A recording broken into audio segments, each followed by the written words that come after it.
કરીએ તો સૌ પ્રથમ આપણે વાત કરીએ કોઈ પણ રાસાયણિક સંયોજન છે, રાસાયણિક સંયોજન. તો આ રાસાયણિક સંયોજન છે એ સંયોજનનું નામકરણ તમે કેવી રીતે લખી શકો?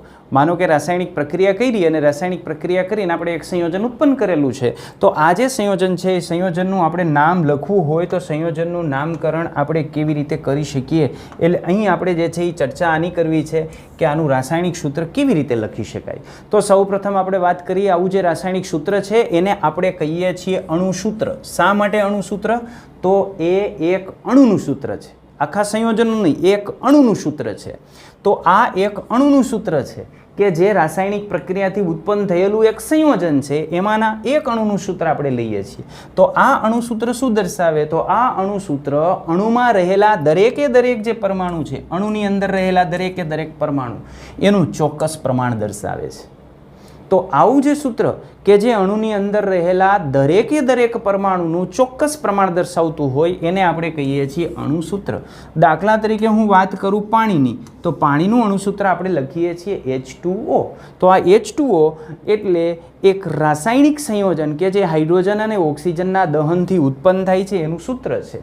તો આ H2O શું સૂચવે છે? તો આ એવું સૂચવે છે કે આમાં હાઇડ્રોજન અને ઓક્સિજન આ બે પરમાણુ છે. એમાં હાઇડ્રોજનની સંખ્યા કેટલી છે? 2 અને ઓક્સિજનની સંખ્યા કેટલી છે? 1. તો આ થઈ ગયું H2O. અને જો આપણે આની જગ્યાએ હાઇડ્રોજન પેરોક્સાઇડ લઈએ તો એ સૂચવે છે H2O2. તો આ H2O2 એ શું સૂચવે છે?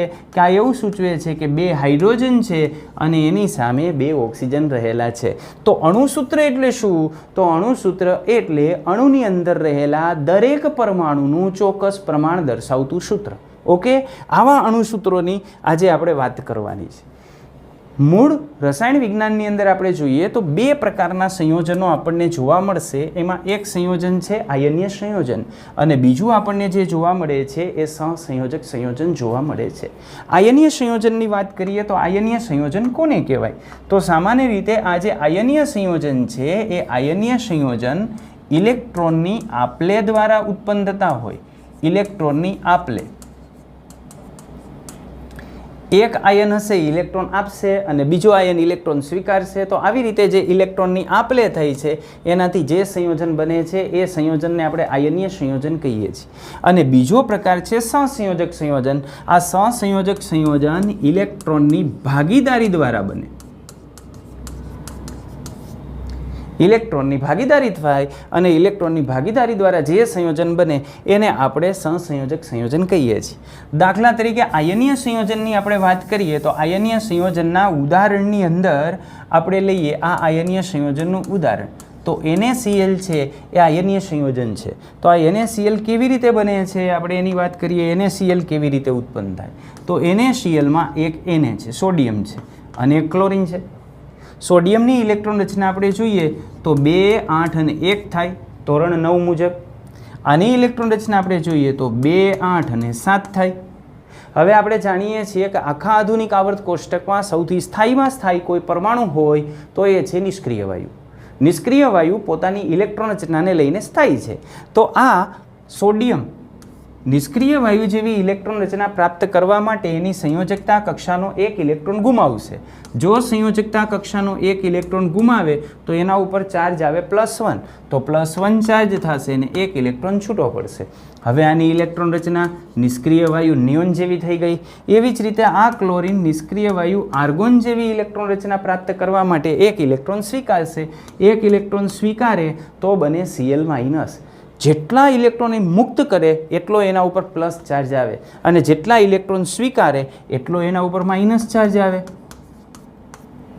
આ ચાર્જ આવે છે એની પાછળનું કારણ એના કેન્દ્રની અંદર પ્રોટોન હોય અને કેન્દ્રની બહાર ઇલેક્ટ્રોન હોય. સોડિયમ આયનની અંદર પ્રોટોનની સંખ્યા 11 હોય કે જે પ્લસ વીજભાર ધરાવતા હોય અને ઇલેક્ટ્રોનની સંખ્યા હવે થઈ ગઈ 10 કે જે માઇનસ ચાર્જ ધરાવે છે. તો 11 પ્લસ ચાર્જ છે અને -10 ચાર્જ છે એટલે તફાવત આવશે +1નો, એટલે એના ઉપર ચાર્જ આવશે +1. એવી રીતે Cl- ની વાત કરીએ તો Cl- માં પ્રોટોનની સંખ્યા 17 હોય કે જેનો વીજભાર આવશે +17 અને ઇલેક્ટ્રોન એક સ્વીકારે એટલે ઇલેક્ટ્રોનની સંખ્યા 18 થઈ જાય તો ઓલ ઓવર એના ઉપર ચાર્જ આવશે -1. તો આવી રીતે એને પ્લસ અને Cl -2નો. હવે એને ઉપર પ્લસ ચાર્જ આવે છે, આ એને ઉપર પ્લસ ચાર્જ છે અને Cl ઉપર માઇનસ ચાર્જ છે. તમે જાણો છો કે સંયોજન વીજભારની દ્રષ્ટિએ તટસ્થ હોય એટલે NaCl સાથે જોડાય અને જે સંયોજન બનાવે છે એનું સૂત્ર થાય NaCl. તો આવી રીતે આયનીય સંયોજન જે ઉત્પન્ન થાય છે એ ઇલેક્ટ્રોનની આપલે દ્વારા ઉત્પન્ન થાય છે. સહસંયોજક સંયોજનની વાત કરીએ તો આવા જે સહસંયોજક સંયોજન છે એ સહસંયોજક સંયોજન ઉત્પન્ન થાય ઇલેક્ટ્રોનની ભાગીદારી દ્વારા. તો આ ઇલેક્ટ્રોનની ભાગીદારી માટે પહેલાં આપણે સમજવી પડે સંયોજકતા. તો સંયોજકતા એટલે શું? તો સંયોજકતાને આપણે જુદી જુદી રીતે વ્યાખ્યાયિત કરીએ છીએ. એમાંની પહેલી વ્યાખ્યા કે હાઇડ્રોજન સાથે સંયોજાવાની જે ક્ષમતા છે એને આપણે સંયોજકતા કહીએ છીએ. બીજી વ્યાખ્યા, સંયોજકતા કક્ષકમાં રહેલા ઇલેક્ટ્રોનની જે સંખ્યા છે એને આપણે સંયોજકતા કહીએ છીએ, અથવા તો સંયોજકતા કક્ષાના જે ઇલેક્ટ્રોન છે એને 8માંથી આપણે બાદ કરી દઈએ, જે આંકડો આપણને મળશે એ એની સંયોજકતા છે. સંયોજકતા આપણે આવી રીતે જે છે રજૂ કરી શકીએ. તો આ સંયોજકતા માટે હું શું કરું છું? સંયોજકતા માટે હું બીજા આવર્તના તત્વો લખું છું. તો બીજા આવર્તના તત્વોની અંદર આપણે જોઈએ તો લિથિયમ છે, બેરિલિયમ છે, બોરોન છે, કાર્બન છે, નાઇટ્રોજન છે, ઓક્સિજન છે અને ફ્લોરિન છે. આ બીજા આવર્તના મેં તત્વો લખેલા છે. હવે હું એની સંયોજકતા ઇલેક્ટ્રોનની સંખ્યા લખું તો એની સંયોજકતા ઇલેક્ટ્રોન. તો સંયોજકતા ઇલેક્ટ્રોનની સંખ્યા આપણે લખીએ તો આની સંયોજકતા ઇલેક્ટ્રોનની સંખ્યા લિથિયમમાં 1 થશે, બેરિલિયમમાં 2 થશે, બોરોનમાં 3 થશે, કાર્બનમાં 4 થશે, નાઇટ્રોજનમાં 5 થશે, ઓક્સિજનમાં 6 થશે અને ફ્લોરિનની અંદર 7 થશે. આ સંયોજકતા ઇલેક્ટ્રોનની સંખ્યા. હવે બીજો ઓપ્શન પ્રમાણે એવું હતું કે સંયોજકતા કક્ષકના ઇલેક્ટ્રોનને આપણે 8માંથી બાદ કરીએ તો 8 માઇનસ વેલેન્સ ઇલેક્ટ્રોન. વેલેન્સ એટલે સંયોજકતા, સંયોજકતાને આપણે વેલેન્સી કહીએ છીએ. તો અહીં શોર્ટમાં વેલેન્સ ઇલેક્ટ્રોન લખું છું. તો વેલેન્સ ઇલેક્ટ્રોન, તો અહીં 8માંથી 1ને બાદ કરીએ એટલે 7 મળશે, 8માંથી 2ને બાદ કરીએ એટલે 6 મળશે, 8માંથી 3ને બાદ કરીએ એટલે 5 મળશે, 8માંથી 4ને બાદ કરીએ એટલે 4 મળશે, 8માંથી 5ને બાદ કરીએ એટલે 3 મળશે, 8માંથી આ 6ને બાદ કરીએ એટલે આપણને 2 મળશે અને 8માંથી 7ને બાદ કરીએ એટલે આપણને 1 મળશે. તો હવે આપણે સંયોજકતાની વાત કરીએ કે આપણે વાસ્તવમાં આમાં સંયોજકતા કહીએ છીએ કોને? તો આ જે છે એ સંયોજકતા છે. લિથિયમની સંયોજકતા 1 છે, બેરિલિયમની સંયોજકતા 2 છે, બોરોનની સંયોજકતા 3 છે, કાર્બનની સંયોજકતા 4 છે, નાઇટ્રોજનની સંયોજકતા 3 છે, ઓક્સિજનની સંયોજકતા 2 છે અને ફ્લોરિનની સંયોજકતા 1 છે. રેડી? તો 2 વ્યાખ્યા થઈ, આ બીજી વ્યાખ્યા અને આ જે આપણે લખેલી છે એ ત્રીજી વ્યાખ્યા. પહેલી વ્યાખ્યા હતી હાઇડ્રોજન સાથે સંયોજાવાની ક્ષમતા. તો આની હાઇડ્રોજન સાથેનો સંયોજન લઉં તો આપણને મળશે LiH. આનો હાઇડ્રોજન સાથેનો સંયોજન લઉં તો મળશે BeH2. બોરોનનું હાઇડ્રોજન સાથેનું સંયોજન લઉં તો BH3 મળશે. કાર્બનનું તો તમે જાણો છો મિથેન યાની CH4. નાઇટ્રોજનમાં તમે જાણો છો એમોનિયા યાની NH3 અને ઓક્સિજનમાં તમે જાણો છો પાણી અને ફ્લોરિનમાં તમે જાણો છો HF. તો ચાલો જુઓ, આ કેટલા હાઇડ્રોજન સાથે સંયોજાણો? 1 સાથે. સંયોજકતા કેટલી? 1. આ કેટલા હાઇડ્રોજન સાથે સંયોજાઈ શકે છે? 2. માટેની સંયોજકતા કેટલી? 2. BH3 કેટલા સાથે સંયોજાઈ શકે? 3 સાથે. BH3 એટલે બોરોન 3 સાથે સંયોજાણો માટેની સંયોજકતા 3. મિથેનની અંદર હાઇડ્રોજન કેટલા છે? કાર્બન પાસે 4. તો કાર્બન 4 સાથે સંયોજાણો એટલે એની સંયોજકતા 4. એમોનિયાની અંદર નાઇટ્રોજન 3 હાઇડ્રોજન સાથે સંયોજાય છે માટે એની સંયોજકતા 3 અને H2O ની અંદર એની સંયોજકતા ઓક્સિજનમાં 2 થશે અને ફ્લોરિનની સંયોજકતા 1 થશે. તો સંયોજકતા હાઇડ્રોજન સાથે સંયોજાવાની ક્ષમતા. બીજો ઓપ્શન સંયોજકતા કક્ષાના ઇલેક્ટ્રોનની સંખ્યા અથવા કેટલાક કેસની અંદર આપણે 8માંથી ઇલેક્ટ્રોન બાદ કરીએ ત્યારે સંયોજકતા મળે. આ એવા કેસ છે કે જેની સંયોજકતા 8માંથી બાદ કરતાં મળે છે. રેડી? સંયોજકતા એટલે શું? તો સંયોજકતાની આપણે વાત કરીએ તો વાસ્તવમાં સંયોજકતા એ શું છે? તો દેખો, વાસ્તવમાં સંયોજકતા એટલે આપણે એના હાથની સંખ્યા સમજી શકીએ. દાખલા તરીકે માનું હું એક સિમ્પલ ઉદાહરણ લઈ લઉં છું. એક ઓક્ટોપસ છે. આ ઓક્ટોપસને કેટલા હાથ હોય? કેટલા હાથ હોય ઓક્ટોપસને? 8.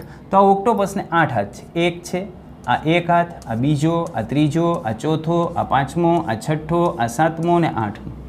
આ ઓક્ટોપસ છે એને 8 હાથ છે. હવે માનો કે માણસ આપણે લઈએ તો માણસને કેટલા હાથ હોય? 2 હાથ, બરાબર. હ્યુમનનો હું લઈ લઉં H, તો Hને કેટલા હાથ હોય? 2. તો આના હાથ હારે જોડીએ, આને આના હાથ હારે જોડીએ, આ બીજો એક માણસ એને આના હાથ હારે જોડીએ, ત્રીજો એક ચોથો માણસ લઈ લઈને આને આના હાથ સાથે જોડીએ, તો એક ઓક્ટોપસ એના કેટલા હાથ છે? 8 હાથ. કેટલા માણસની જરૂર પડશે એના બધા હાથ જે છે એ પકડવા માટે? તો એક માણસે એના એક હાથ વડે પહેલાંનો એક જ હાથ પકડવાનો છે, તો આપણે 4 માણસની જરૂર પડે. માણસને આપણે હ્યુમન તરીકે H દર્શાવી દઈએ, ઓક્ટોપસને જો આપણે દર્શાવી આવી રીતે તો શું થાય? એક ઓક્ટોપસ જોશે અને હ્યુમન કેટલા જોશે? 4. તો આવું જે સંયોજન બને છે એ સંયોજનનું સૂત્ર શું થશે? આ OH4. સમજાણી વાત? એટલે સંયોજકતા એટલે હાથની સંખ્યા. ચાલો આને આપણે બીજા કેસની અંદર આપણે જોઈએ. દાખલા તરીકે ઓક્સિજન. તો આ ઓક્સિજન પાસે કેટલા હાથ છે? 2 હાથ. એની સંયોજકતા 2 છે. હું બીજો ઓક્સિજન લઉં તો આ બીજા ઓક્સિજન પાસે કેટલા હાથ છે? 2. તો આ બે એકબીજા સાથે જોડાય તો આવી રીતે જોડાય. આનો હાથ આમાં પકડે, આ બીજા હાથમાં બીજો હાથ પકડે, તો આનાથી જે સંયોજન બને છે એ સંયોજન કયું બન્યું? O2, કે જેમાં એનું સૂત્ર શું હોય? O ડબલ બોન્ડ O, યાની આવી રીતનું હોય. હવે પાણી સાથે આપણે વાત કરીએ તો ઓક્સિજનને 2 હાથ છે, પણ એ જોડાય છે કોની સાથે? તો એ જોડાય છે હાઇડ્રોજન સાથે. આ હાઇડ્રોજન કે જેને એક જ હાથ છે એટલે હાઇડ્રોજન સાથે જોડાણો, અહીંયા હાઇડ્રોજનનો એક હાથ.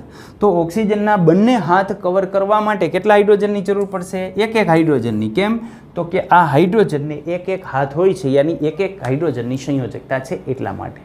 ધ્યાન રાખજો, આ H હાઇડ્રોજન માટે છે અને આ H હ્યુમન માટે યાની માણસ માટે છે. આ તો માત્ર ને માત્ર સમજવા માટેનું એક ઉદાહરણ છે. હવે તમને ખ્યાલ આવ્યું સંયોજકતા એટલે શું? સંયોજકતા એટલે હાથની સંખ્યા. કોઈ એવા હોય કે એની પાસે 1 હાથ હોય, કોઈ એવા હોય કે એની પાસે 2 હાથ હોય, તો ઘણા બધા એવા હોય કે એની સાથે 4 હાથ હોય, 5 હાથ હોય, 6 હાથ હોય. હાથ યાની આપણે સમજશું સંયોજકતા.